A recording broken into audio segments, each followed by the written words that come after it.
ikaw presidente ba? Tapos alam mo na kung anong nangyayari.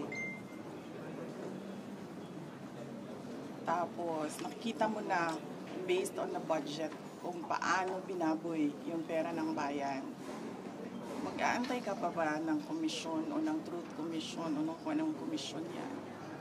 Actionan mo kasi kaagad dapat yan. Unang-una, sinabi ko na noon, nag-appoint siya, nagpumili siya ng speaker na involved sa bribery nakalagay sa isang kaso doon sa Amerika. Klarong-klaro na doon nakita na involved siya sa racketeering and sa bribery. So, ikaw ba, presidente ka pa, ilalagay mo ba yung ganyang klaseng speaker? Siyempre, hindi na, di ba? So, anong nangyari sa budget natin? Na-racketeering din yung budget natin. Tapos, siyempre, sumabog na. Hindi ako makapagsalita sa Department of Public Works and Highways, pero makapagsalita ako sa DepEd kung anong nangyari. At sinabi ko na sa inyo. Sinabihan na siya, alam niya. In a cabinet meeting, sinabi sa kanya kung anong nangyari sa Department of Education budget. And then, ang ginawa niya is nag-change the picture. So, anong pa bang komisyon, anong truth commission, anong investigative body pa ang kailangan mo? Nandyan na yung budget, nakikita natin kung paano siya kinuha. Diba dapat nun, diretsyo mo na gawin, tanggalin mo na yung speaker mo, ayusin mo na yung, sabihan mo na yung mga kaalyado mo sa House of Representatives, ayusin niyo yung budget. Tapos panagutin mo na yung mag-lifestyle check ka na dyan sa mga congressman at sa mga staff nila. Dami dyan, may bahay sa abroad. Diba? Ma'am?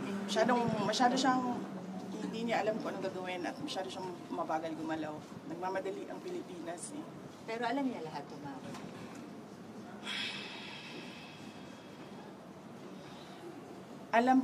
Alam nga nung bata na nakikinig lang at nanonood lang ng balita at nagbabasa lang ng budget. Presidente pa, hindi niya alam. Pero ma'am, di ba too late na po ba yung ginawa ni BBM? And of course, dapat po ba talagang kasuhan na si Speaker and si Saldico sa mga ginawa nila? Actually, hindi na nga siya too late eh. Nothing na nga siya eh. Nothingness na ang ginagawa ngayon. Ma'am, kaso, the Speaker was your campaign manager in 22. Were you not aware of these issues before? Hindi naman siya naging speaker noon eh. Ay, hindi ma'am. I mean yung bribery po, kasi na-mention niyo yung alleged bribery. Were you not aware during the 22 campaign?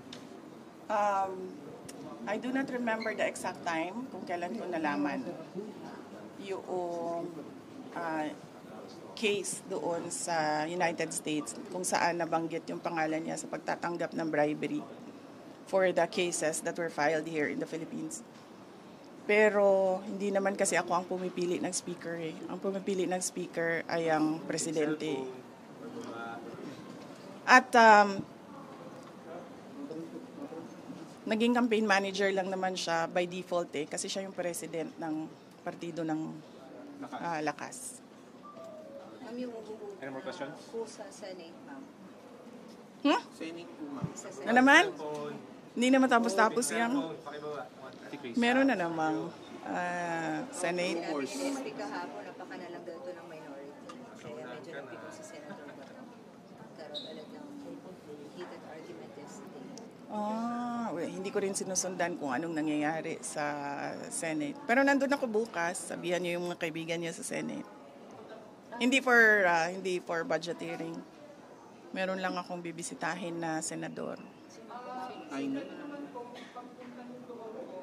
hindi ko pala banggitin yun kasi baka tumagal ako doon. Mamadali ako. May isa lang. Amy? Hindi si Senator Amy. Senator Amy, katext ko yan araw-araw. Hindi si Senator Robin. Magkikita kami sa rally sa Japan. May rally kami doon. Ay, tuloy yun, ma'am, yung 20 at 21. Thank you.